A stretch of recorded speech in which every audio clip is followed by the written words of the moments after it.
In today's video, I'm going to teach you how to market Notion templates. Before you think about fancy ads or complex funnels, the most important move is choosing a clear niche. Generic templates rarely sell. Winning ones solve a specific problem for a specific audience. Think students who need an assignment tracker or study planner, freelancers who want a client CRM or invoicing dashboard, e-commerce virtual assistants who need order tracking or SOP hubs, and content creators who benefit from social media planners and content calendars. Capture your focus with one sentence. This Notion template helps who solve specific problem. That clarity will guide everything that follows. Build a template that sells the outcome, not just the tool. Keep it simple to understand, require little to no setup, and include instructions inside. Make it feel like a complete system rather than a bunch of disconnected tables. A quick tip that reduces refunds and boosts satisfaction. Add a Start Here page that explains exactly how to use it and what to do first. You don't need a full website to sell.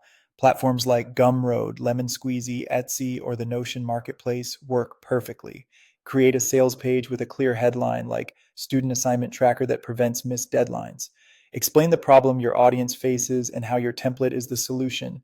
Add screenshots or a short demo video, list what's included, clarify who it's for and who it's not for, and end with a direct call to action. Avoid vague labels like minimal Notion template because they hurt conversions. Drive traffic with organic social media. TikTok, Instagram Reels, Twitter, X, and Pinterest are your best bets. Share content such as how you organize your life in Notion, before and after comparisons, a free version for a specific group, or how your setup saves hours each week. Always highlight the result, not just the interface. Offer a free or light version to grow sales. Use it to build your email list, earn trust, and upsell the full version. For example, a free student planner can lead to an email sequence that introduces a paid academic system.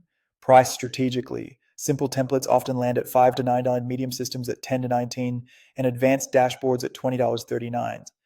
If you're unsure, start lower and raise as demand grows. Remember, people pay for clarity and time saved. Collect social proof early by giving a few free copies, asking for feedback screenshots, and placing short quotes on your sales page. Even a handful of testimonials can significantly increase conversions. Quietly improve discoverability with search optimization in Gumroad descriptions, Etsy titles, and Pinterest pins using keywords like Notion Student Planner or Notion Freelance Dashboard. When something sells, double down. Create variants for different audiences, bundle related templates, build a pack, and gradually raise your price. And that's it. If you found this tutorial helpful, don't forget to like this video and subscribe to my channel for more Notion tips and tutorials.